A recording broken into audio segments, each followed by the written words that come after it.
Hello, and welcome to Hablemos Escritoras, the largest encyclopedia and podcast about women writers from Hispanic heritage.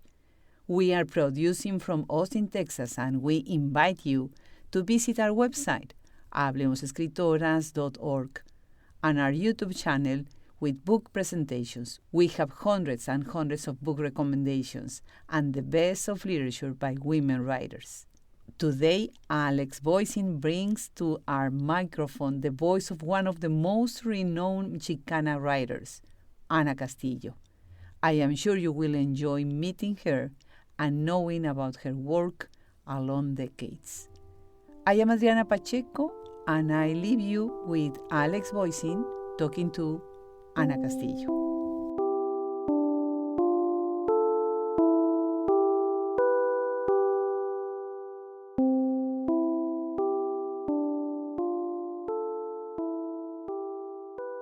Hola and hello to all our listeners, and welcome to Hablemos Escritoras. I am Alex Voisin, hosting today's conversation, and I have the extraordinary pleasure to be speaking with Ana Castillo.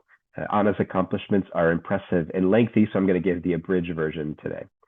Ana is considered one of the most influential figures in contemporary Chicana literature and a pioneer of Chicana feminist thought, which she refers to as Chicanismo, a topic that we'll get into throughout the conversation.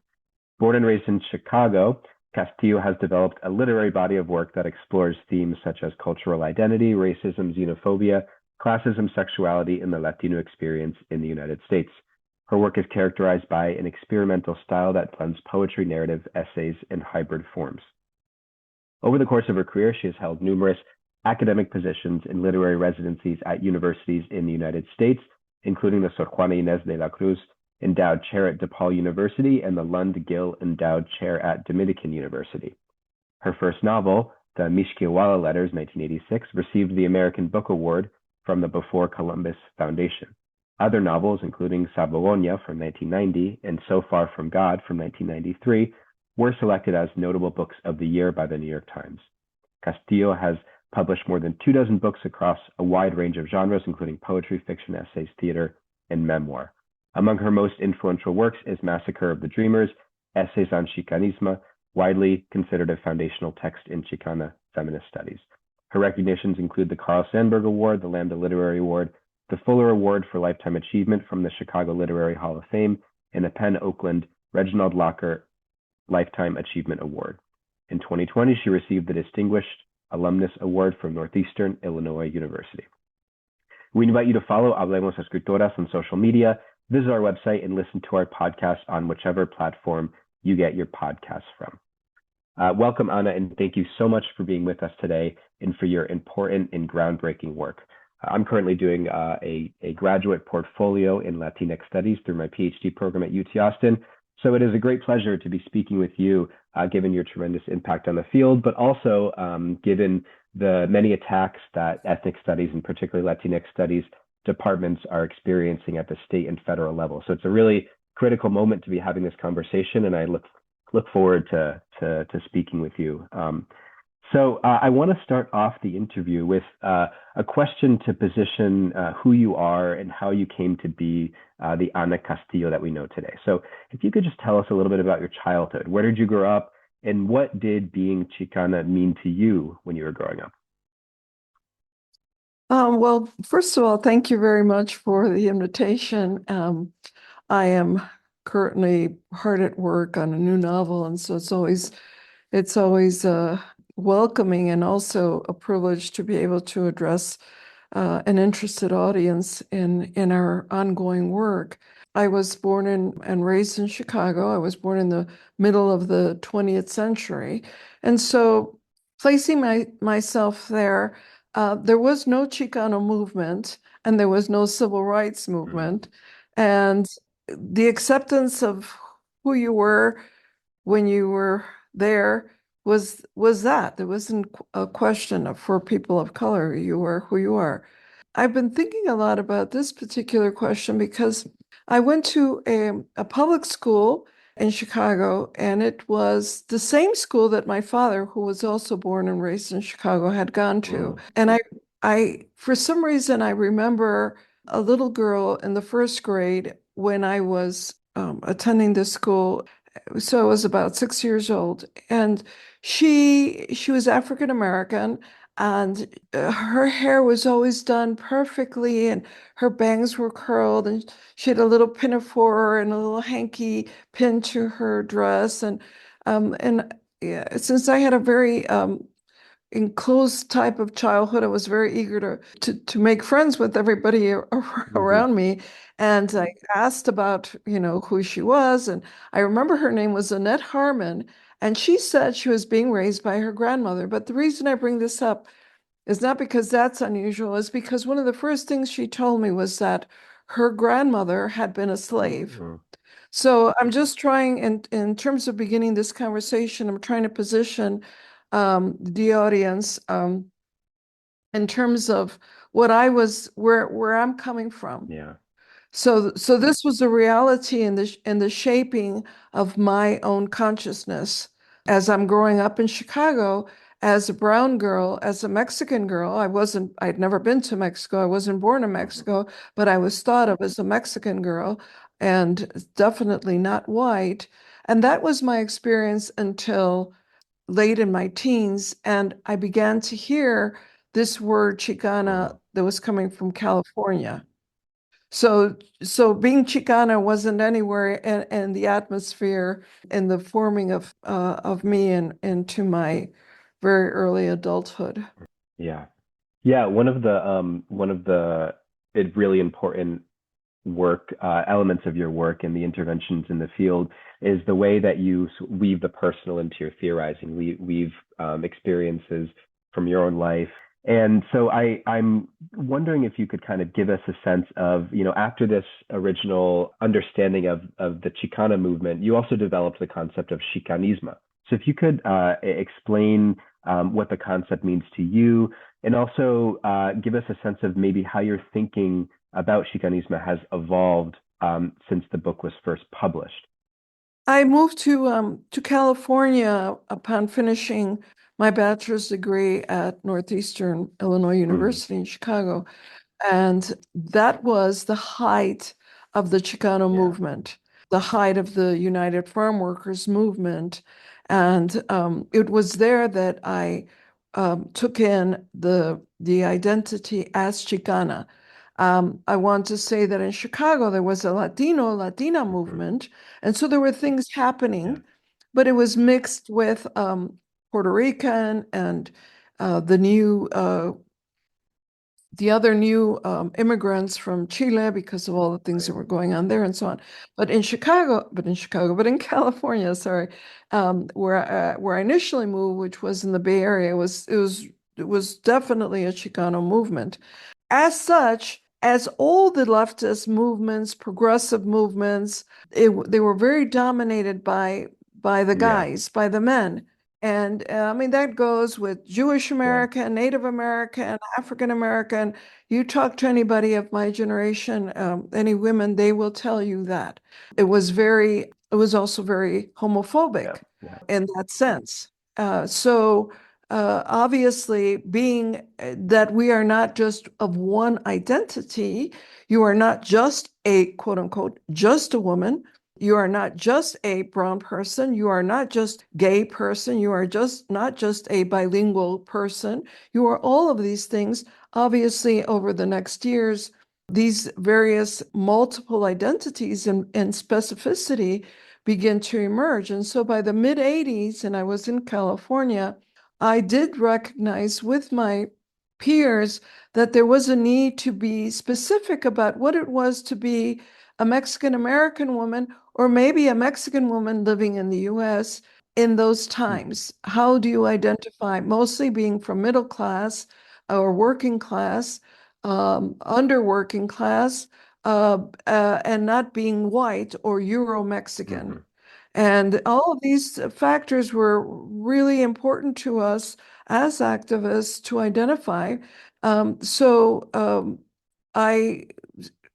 made it I had written about this in my poetry. I hinted about it in my poetry, and I wrote about it in the Miskewala letters, but I didn't articulate it. And so I felt it was time to sort it out.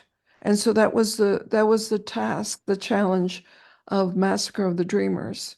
I want to spend a little bit of time in that heyday of the Chicano movement. I think for many of us, many younger folks, we have read about this. We've maybe sometimes even gone to the archives, seen films, but it's very difficult, I think, to kind of wrap our heads around what that movement meant and the energy that movement was capturing. So I wanted to ask you, especially thinking about this moment that we're in 2026 with sort of massive revanchist tendency at the federal level and a brutal white supremacy at every level. How do you think about those years of activism, of energy, as we look back on them from 2026? Because we were, and I just saw this in a news piece yesterday about my generation, the baby boomers, because we remember all the things that were going on around the world, and we were the first to go out a year ago with their little signs and so Yeah. on. And because in my particular case, I've been writing about it, studying about it, Mm-hmm. thinking about it for 50 Yeah. years.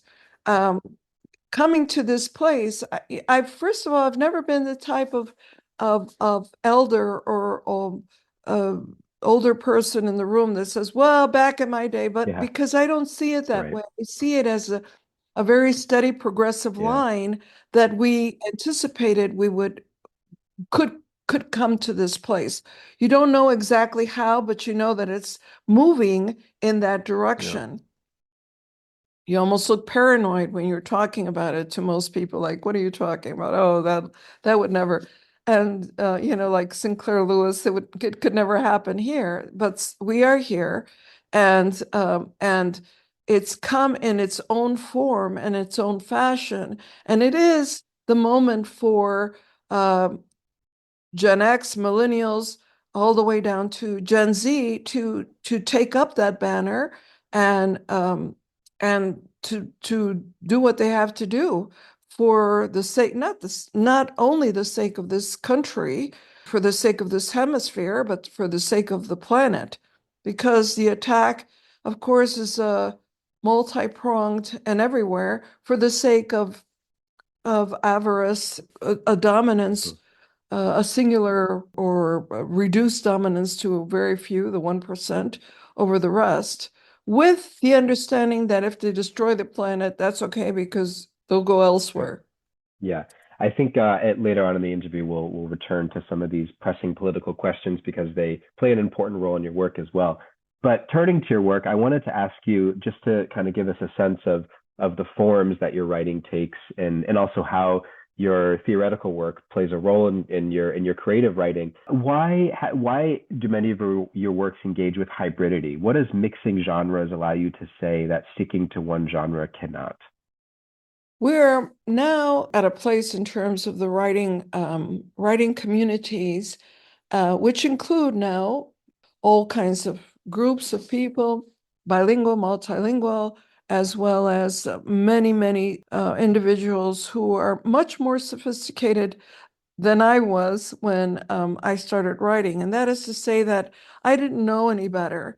There's a quote in online that I saw that was a quote by me. I don't know when I said it, but it did ring true to me when I read it. And that was that I just started writing and it got out of hand. Yeah. And so this is very true for me. I was not from any kind of a background that was going to encourage me or me in any form or fashion, boy or girl, in my family to be creative. Not that my parents didn't appreciate creativity, but we're working class people, so you have to go out and get a real job. But writing came to me as a way. I loved it. I loved to read, and storytelling came to me as easy as a little kid. And so as that happened, and because I didn't go and study writing, I did study. I used to say to people that I was a self-made writer, which they understood to think that I didn't know anything about anything. But I did go, I pursued my education. I had a teaching degree. I got a graduate degree in Latin American studies. I received a PhD later from Germany in American Studies. I have a honorary degree from Colby College for the book Massacre of the Dreamers. So I was thinking all the time, but how do you communicate that? And so how I communicated it was through writing. In my generation of Chicanas, it was easier to begin as a poet. And I'll tell Yeah. you why. Because most of us were having to go to work or find a job of some sort. When we became mothers, and as we were daughters and parts of our family, we had many obligations. And so the act of writing poetry was something that, number one, didn't cost any Hmm. money. Not like the art that was my first love, because art supplies can be very Yeah. expensive. Paints are very expensive. The other thing is that if you're a fiction writer, if you're a nonfiction writer, that takes blocking out time. That takes getting a typewriter. That takes telling your partner, your mother, your children, don't bother me, I'm writing. So you can write poetry while the frijoles are on the stove, when the baby is taking a nap. So I started out that way. And as time went on, I thought, well, not everybody reads poetry. How do I get the word out? So I started writing the Miskowal letters, which was a transition. And then from that is, okay, now I'm writing fiction. Well, not everybody reads fiction. So now I have to try to teach myself how to write an essay. Right. And then after I'm doing all of this, then I just do it all. So it's really a study. Studying the progression of my books and my Yeah. work is really a study in seeing a woman, a brown woman, a working Yeah. class woman that is doing everything possible to get the word out. Yeah. Yeah. Can you talk to us a little bit too as well about academic writing? There is obviously, as you well know, there are many dictates and dogmas around what is considered to be an academic essay, and we're oftentimes forced to use a language that is really abstract and difficult to understand. But of course, you came up in a generation that challenged that. Gloria Anzaldua's work, of course, and your work being important interventions and what exactly an academic essay can be. So yeah, could you talk us through a little bit like what your approach to writing academic essays are, and if you think that some of these barriers to access still exist despite the progress that we have made over many years. Well, let me address first the first part of that. Remember that Gloria Anzaldúa died without receiving her Right. PhD. So the challenge obviously was there and was still there. In a very unique way, it was there for me. I went to the University of Chicago in the very end of the 70s and was confronted like walking into a brick wall with the epitome of what academic writing Yeah. was. After I left there, I got my master's degree because I didn't want to pursue the PhD. I figured, I would have a nervous Yeah. breakdown at that point. They did offer me the opportunity, a full fellowship to stay and go on for the PhD. I was interested in law school at the Yeah. time, but I was already writing poetry, and for me, the freedom of creative Yeah. writing was more important. Either way, I thought I would still be, you know, living from hand to mouth anyway. So I thought, let me keep the creative aspect open for myself. And so to be able to say what you have to say that has never been said by you before. It has been said about you as a Yeah. subject. So I had to learn some of those tags for myself. No, this is way before the internet, way before Google, Yeah. way before anything, before you can ask anybody around you. And if you go to the library and go into the catalogs, you got to know what you're looking for. So there was a great deal of Yeah. searching. But at this point, in the mid 80s, my poetry and my book, The Miskowala Letters, was being studied in Europe. So the Europeans came in interested in the quote unquote minorities in the United Hmm. States, uh, first with the African Americans, then with Puerto Rican and Yeah. Native American, and then with Mexican. And so they were interested in who are these women? Who are these brown women from Mexico, but they're not from Mexico, but they do this and they have this history going into the 19th century. And I got invited to speak in Germany. And as a result of that invitation and my speaking, I was invited to submit the theories that I had, that I verbalized. Keep in mind that I have a little bit of academic background. I am a poet. I am now seen as a fiction writer, but I'm also a theorist, and it's all verbal. It's all oral. So I was invited by a university there in Germany to put that in writing. And if I were to put that in writing, they would accept it as a formal dissertation. That's what happened. And then when I came back home, I thought about it, and what I wrote, because back then you wrote letters, you put it in the mailbox, and it takes 3 weeks to get there, and then 3 months later you get the answer. So what I said to them is, I will do this, but I'm not going to write it for academia, and I'm definitely not going to write it for Germans, and I'm going to write it for 2 Chicanas. And they wrote back and they said, go for it. And that was the beginning of Massacre of the Dreamers. Wow, what an amazing journey to have gotten to that point. And it's interesting too. There's a long tradition of writers and intellectuals traveling to Europe and finding a degree of freedom that they didn't have in the U.S. James Baldwin probably being one of the most famous. So it is interesting to hear that story, the complicated role that Europe has had played in your own academic trajectory. One of the things that's also unique about you as a creator is that you're also a visual artist and you work visual art into your writing. So can you kind of walk us through what visual art unlocks for you that writing can't, and vice versa? What can writing do that visual art can't?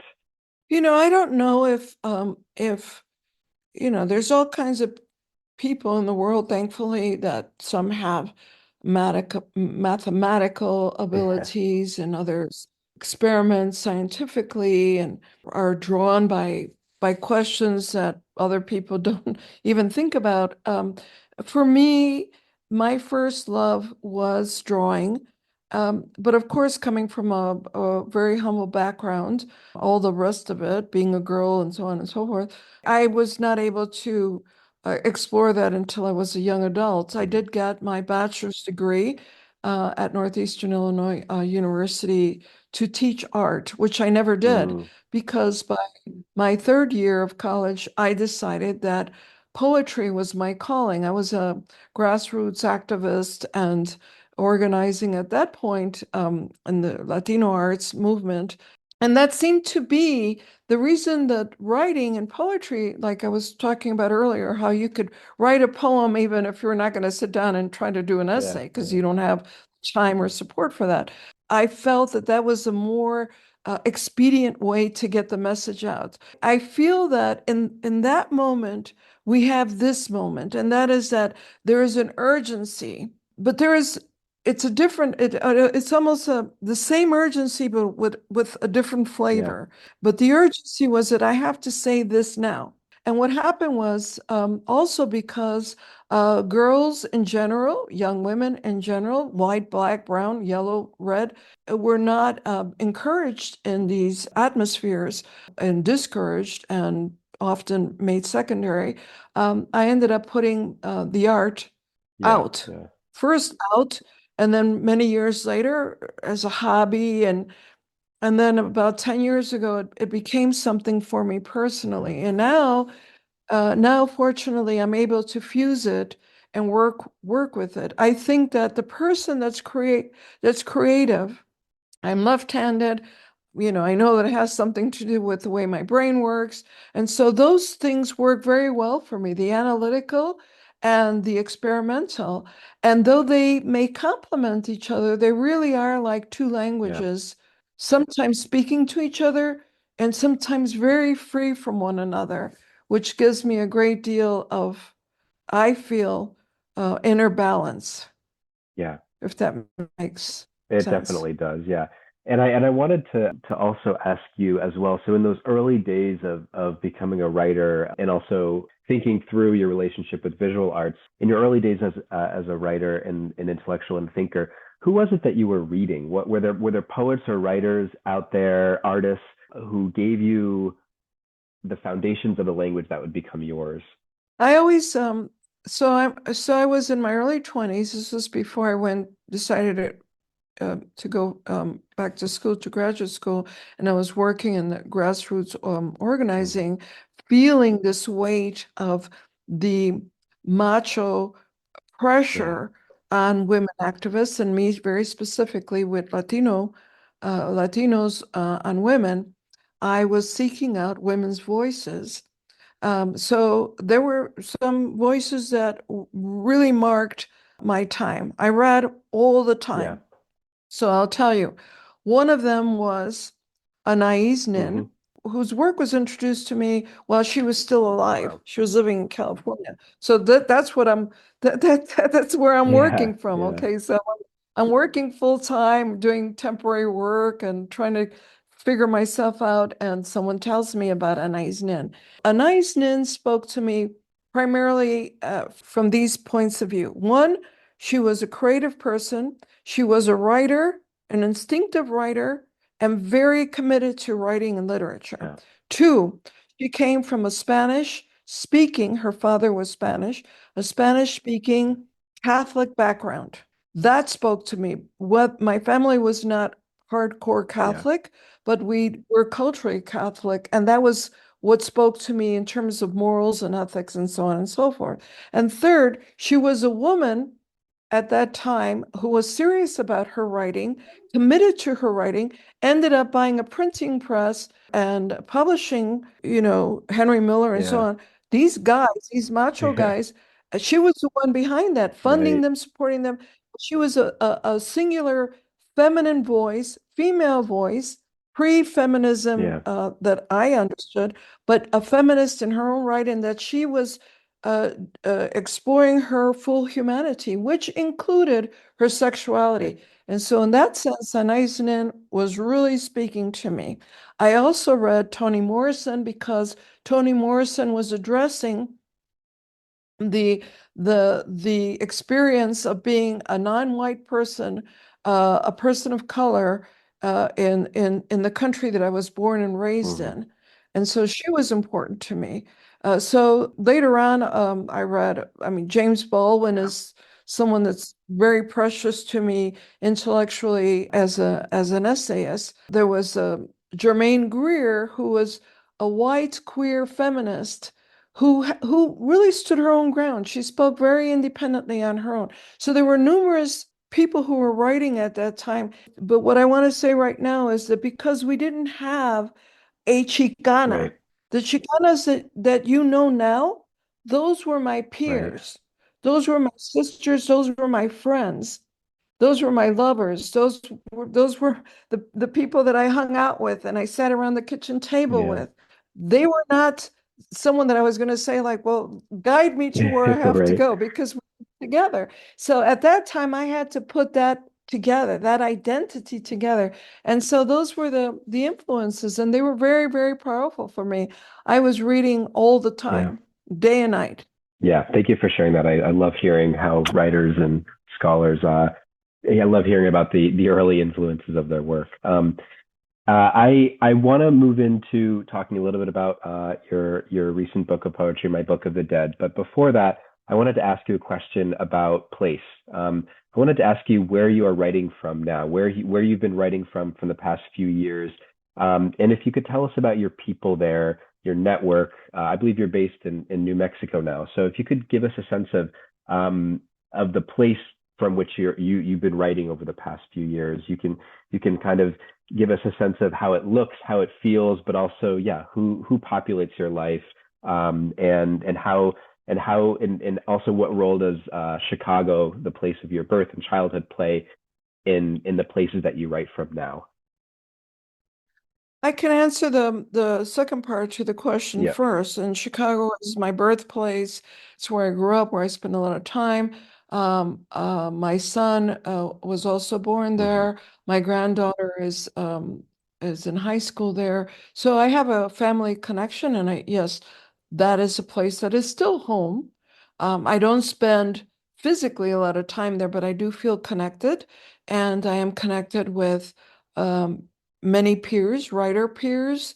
Um, Not every day, not in any formal way, but there's that presence. I currently live, and I've been here for many, many years, near Las Cruces, and so people know that it's not like the cool part of New Mexico. They Yeah. always think of Santa Fe. No, I don't live there, and I live in the Chihuahuan Desert, in a little humble home, mi casa es tu Yeah. casa, and it's about an hour away from the border. I do not have a writer community. I don't have a network. I Mm. have a personal network of neighbors that, that I speak to about other Yeah. things, not about writing. At this stage of my life, because in each stage of our lives, we require different networks and different things. So right now, it's important for me to have calm Yeah. and Yeah. quiet. And I've greatly enjoyed the solitude. It's sort of semi-reclusive life. It's almost like the stereotype of what you think about a Yeah. writer who's withdrawn. Yeah. You Yeah. know, it's like I'm just out here and you have to like really look for me, like Mr. Livingston, to find Yeah. me where I'm at. And this is where I am and where I work, watching the changes of climate Yeah. change out here in nature that are very important and that also influence my work. But because of the internet and communications being the way they are, I'm also not disconnected from what's happening every day, Right. all the time, every hour. Right. I have two quick follow-up questions about living in Las Cruces. The first is I'd love to hear if you think that landscape, the obviously Las Cruces is quite a different place in terms of landscape than Chicago. So I wanted to ask first if you feel like the landscape, the things that you see when you look out the window affect the way that you write. And then secondly, I wanted to hear a little bit more about the how the effects of climate change that you've been observing. If there are any specifics that you think about as you write, as you think, as you theorize. I don't live in Las Cruces. I live south of Okay. there, about 30 minutes away from there. So I really am out in the Yeah. desert. My property is on the fence line with a Board of Land Management, so there's endless acres of nothingness. But I'm happy about this particular question because I'll just give you one little example of how things are progressing in a non-positive way. In my book, So Far from God, I imagined a time. In the book, I mention a time when the birds were falling from the sky and nobody knew why. I wrote that book over 3 decades ago and was published in 1993. Mm. That was a long time ago, Yeah. okay? And that was me imagining what might happen. About 5 years ago or 4 years ago, I went outside and there was a bird on the ground, one kind of bird. Then another day, another different kind of bird, Mm. different species Yeah. bird. Then another day, another species bird. And I thought, well, what's happening? Like, what, the dogs getting these? Why the dogs don't bother the birds? And it was really sad. It was very Yeah. tragic. And I started looking up, and they were already on it, at the labs in Las Cruces. They couldn't figure out what was happening. And so what is happening? They were coming up with things like, well, maybe they're running into telephone wires or electric wires, which was crazy. Yeah.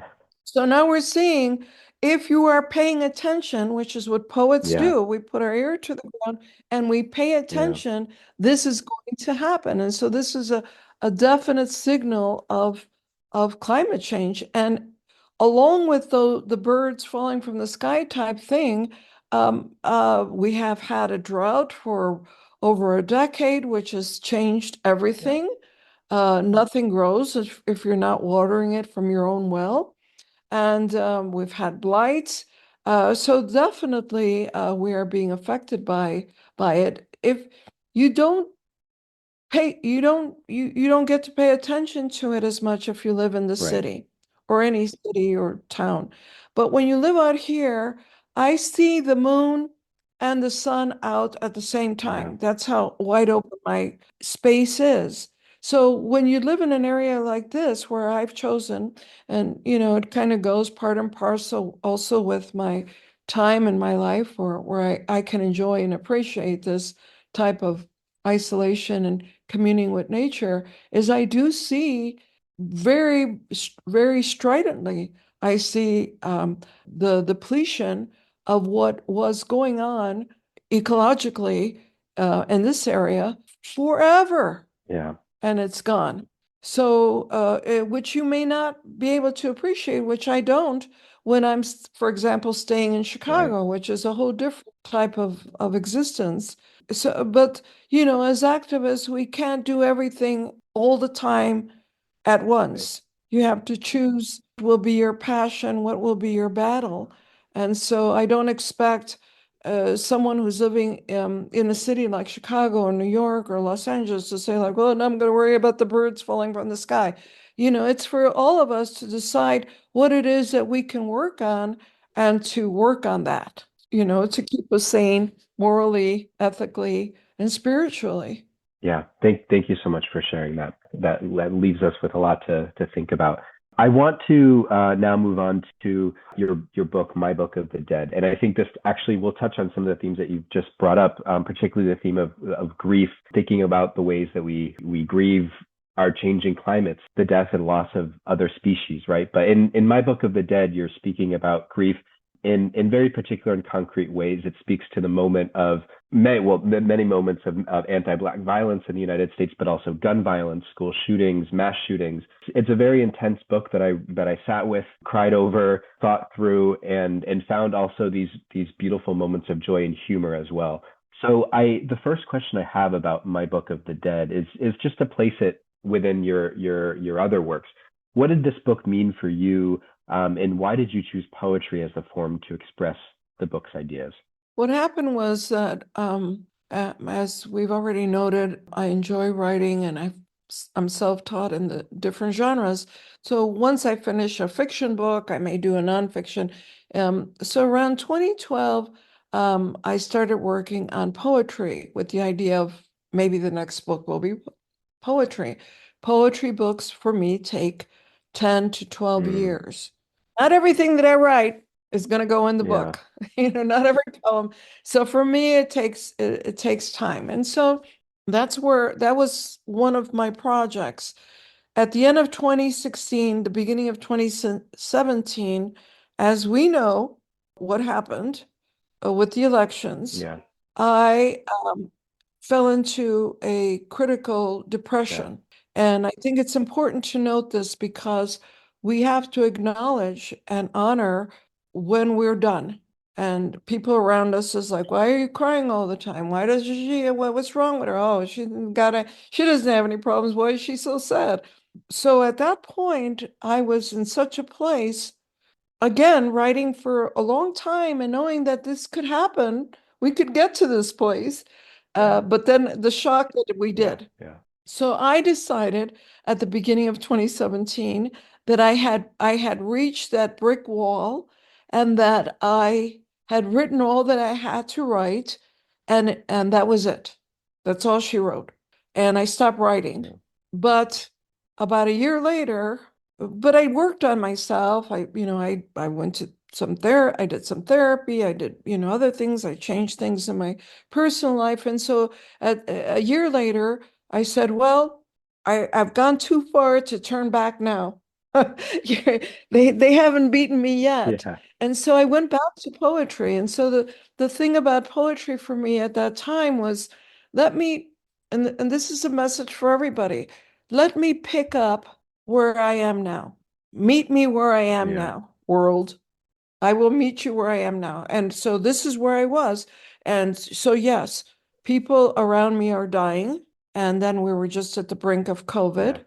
And I also I had been single for a very long time, and I also became committed in a relationship. And my partner also, right around that time, was also diagnosed with very grave illness. And so then he was dying. So there was death everywhere Yeah, around me. yeah, So some of the poetry was even written when I was, in ICU with him. And so, but that was a sign at a time. So you start your writing where you are. Not only the way they tell you, write what you know, but write where you are. Be where you yeah, are. And so that's where the poetry was. And then once I did that, let's just say I'm in a pool and I'm in the deep end. But once I get to the handle, to the steps, then now I can continue speaking. Now what happened? Now where do I go? And then from there, I continue to write as I'm doing now. I'm now here with the rest of the world figuring things out. yeah, yeah, yeah. It is any experience reading my book of the dead in the second Trump administration because it is an archive to a time that we thought we would move past, and we haven't. We've in fact, it seems moved into an even darker place. So I'm a big believer in really sitting with sadness and grief as affects that give us a sense of how the world really is, that are truthful to how we're feeling. And so I really appreciated your book's ability to bring that out even beyond the particular time period you were writing in. One thing that we see a lot in Hablemos Escritoras, in the sort of literature that we highlight, is the theme of motherhood. And this was something that I also really resonated with. Even though I'm not a mother, I really appreciated the way that your imagining of your relationship with your son, right, also becomes a way for you to connect with other mothers who have lost their children, right? So I wanted to ask you a question about that. I'm sure motherhood in your work touches on many different forms and beyond what I've just mentioned here, but I wanted to ask you, in my Book of the Dead, yes, the role that motherhood played and the role that motherhood continues to play in your own connection to the world beyond you.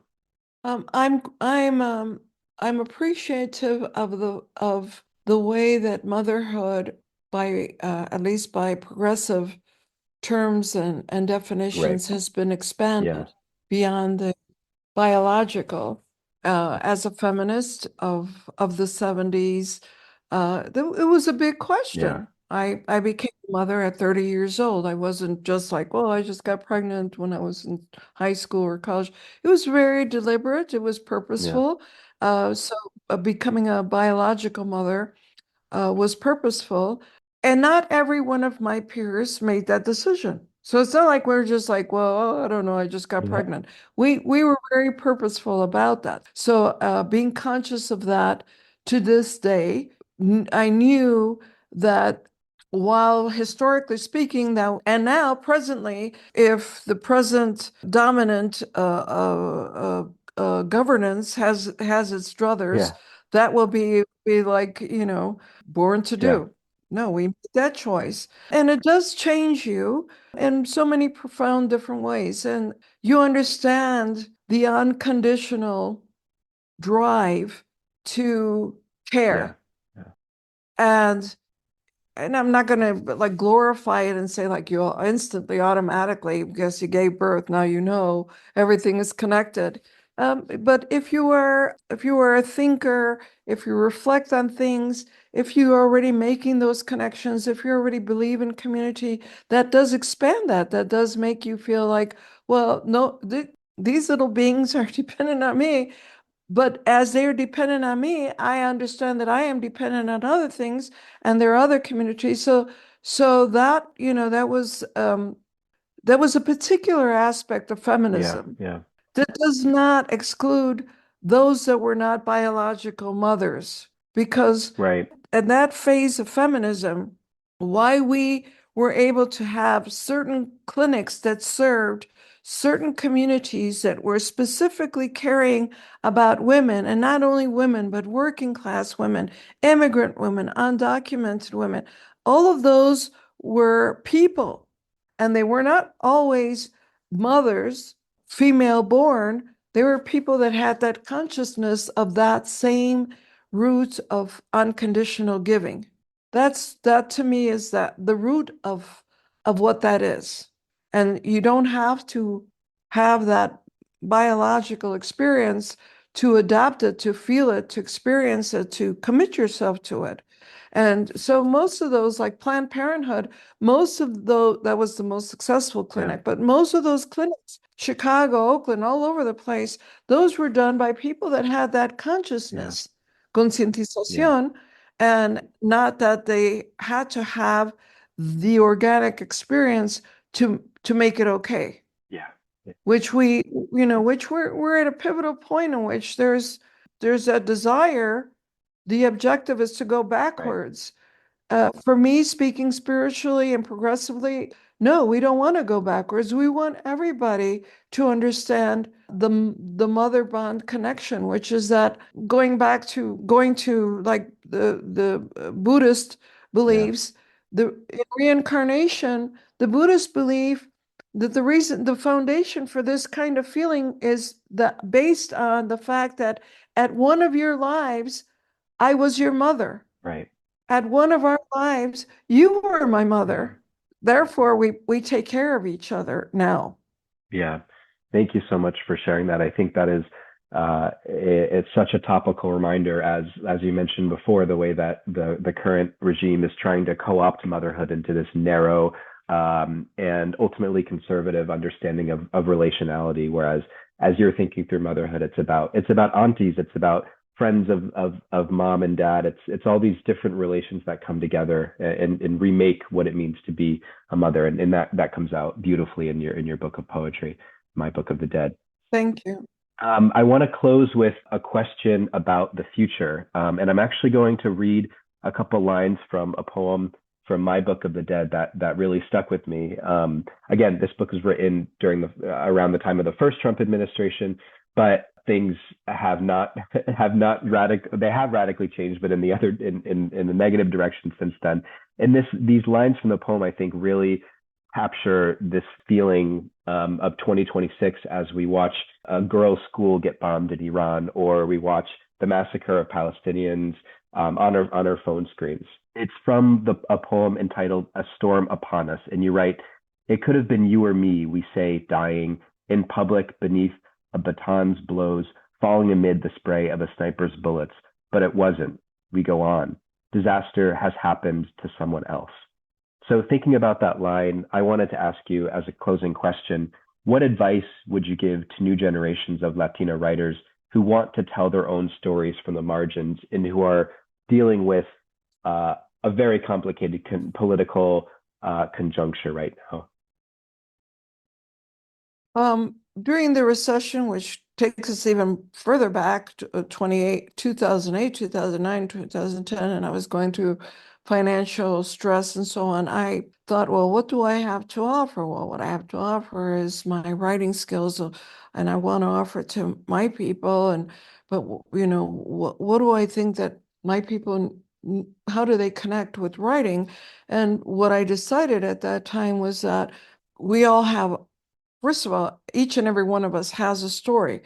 Second, in the United States, historically speaking, specifically speaking about Mexicans and Mexican Americans, we were always taught, historically speaking, forget about the past. Don't be talking about the past. We're not here to be preaching to anybody about the way it used to be. Just shut up, do your work, don't make a lot of noise. So my focus in the writing workshops that I proceeded to give, I started out doing them around, Chicago and New Mexico and different places, and then around the world, was that we all have a story to tell. So first of all, if you survived childhood, you have a story to tell. Don't think you don't. If you survived adolescence, you have a story to tell. Don't think you don't. So we all have our story to tell. It's very, very critical for us as brown people who have been told that it's best not to talk too much, don't bring too many waves, assimilate, try to blend in, keep quiet, that we have our story. And whatever that story is, it is your story and it is your story to tell, and somebody is going to connect with it. So that is a really important a really critical thing. And not everybody's a writer. Or maybe you're not going to tell it as a writer. Maybe you're going to tell it as a Yeah. nurse. Maybe you're going to tell it as a school Right. teacher. You know, maybe you're going to tell it as a cashier at the local market. We tell our stories. My father was a great storyteller, Gemini like myself. I don't know very many Geminis. I communicated through writing, more quiet, more reserved. He could talk to a lamppost and keep them entertained. And so we don't have to be writers to tell our stories. And so that's a very important aspect. And the other one is something that is a message that's trying to be communicated to people right now. And I want every single person that is thinking about this period of time and what do they do and what do they not do. And the most important thing is to do Mhm. something. Make your voice Yeah. heard. If you think that crawling under a rock, staying home, going to your job, think about the man that was out there gardening, you know, at a public franchise, and how he was beaten and grabbed for Yeah. nothing. They have a quota. Think about the fact that you can dye your hair blonde and they can look at your documents before you get to the airport and see that your last name is Garcia. So none of that is going to protect you right now. What is most important, not only for you as a Latino, a Latina, brown person, first generation Nigerian, first generation Asian, or even disgracefully that they have been targeted, Native Yeah. Americans. And right now it's a question of quotas, and it's messy and it's ugly. And so if you sit there today in a safe space and say to yourself, what's my choice? Do I, will I always be in this safe space, or do I have a voice? And choose how that voice is going to be. You can work right now, donate your time to voter Yeah. registration. You can write letters to your congresspeople. You can go and protest. You can help your neighbors in some way. Just be present and be part of it. Because if you think that your number isn't going to come up, it will come up. It's not like it happened that when I said in that poem, it was okay for me. That's what caused me that Great Depression in 2016, was that people were feeling like it won't happen to Yeah. me, but it will happen to you. And so that would be my message to everybody with consciousness, with the desire to stop this, but wants to make it somebody else's chore. It is your chore. For the sake of you, your family, your home, your children. It is your chore. Thank you so much for those words that I think encapsulate so well you as a thinker, a writer, a creator who lives in a world that you've had to struggle to build. So thank you for those closing words. The last question we always ask is, what is your next project? Where will we be able to see your work in the years to come? Well, I'm very happy to say that I am working on a novel. The working title right now is Isabel 2121. It's a compilation of two novels that I started over these last few years. One of them is historical, and I don't want to say too much about that. And then the other part of the book is the future, which I propose as a dystopian novel, Mm, but having been through everything that I've been through, that we've discussed, and the moments of down and really down and then trying to get back up again, I will say that I will not leave the reader, I hope, cynically yeah. and depressed. So anyway, it's a challenge for me. It's a quadrilingual book. Structurally, it's also experimental. So it's been taking me a minute, but I hope to be finished with it this year. Excellent. Yeah, we at Hablemos Escritoras will be waiting urgently for the publication Oh, of thank your you. upcoming work. Before I close, we do this last little exercise. It's like a 3 quick questions and 3 quick answers type thing. So I'm going to rapid fire, give you 3 questions, and you'll just respond with a few words, whatever comes off from the top of your head. Okay, the first one is, what is the strangest thing you do while writing? It isn't strange, but it would be strange today when it's so easy to be distracted and be distracted by your phone, is that I totally immerse myself in my work, in the world of my writing. And that's my own magic, because it's not like I have to turn off my phone, but if you have to turn off your phone or you have to do something like that, or buy yourself a device where you're only working on your draft, then do that, to totally block out everything around you so that you are in your work. Yes, that is indeed strange in these times of utter distraction. Second question, what was the first piece of advice given to you when you were deciding to become a writer? I don't think I got any advice at all because, like, who cared? So there was never, I was like, well, okay, I'm going to be a writer. Well, that's a great career choice. So that never happened. So I would say it was like an antithetical to the best advice, which was not to listen to what people tell you about you wanting to be a writer. And last, do you think about the reader when you write? This can be a simple yes or no. I want to say right now, it's a strong leaning no, but because, I've been writing for 50 years and I've got so many books that I do know and I want to honor my readers, it should also say just instead, not really. Yeah, perfect. Thank you again so much, Ana, for this illuminating and wide-ranging conversation. This has been a conversation between myself, Alex Voisin, and Ana Castillo. You can find Ana Castillo's profile on our website. Be on the lookout for the publication of Ana's forthcoming books, and I especially recommend to our listeners reading My Book of the Dead, which as you can tell from the interview, was a favorite of mine. Thank you to our listeners and to all of the people that make Hablemos Escritoras possible. Hasta luego. Thank you.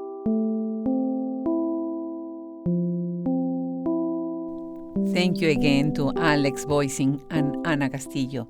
This has been an amazing and beautiful conversation.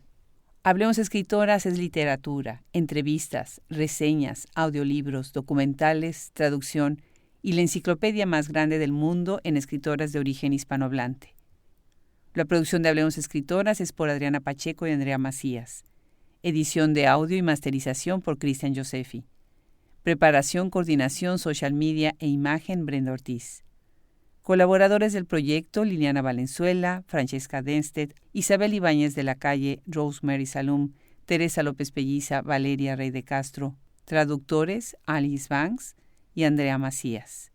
Artista residente Mitana Boikova Josefi. Difusión literaria y de proyectos Alexander Voisin.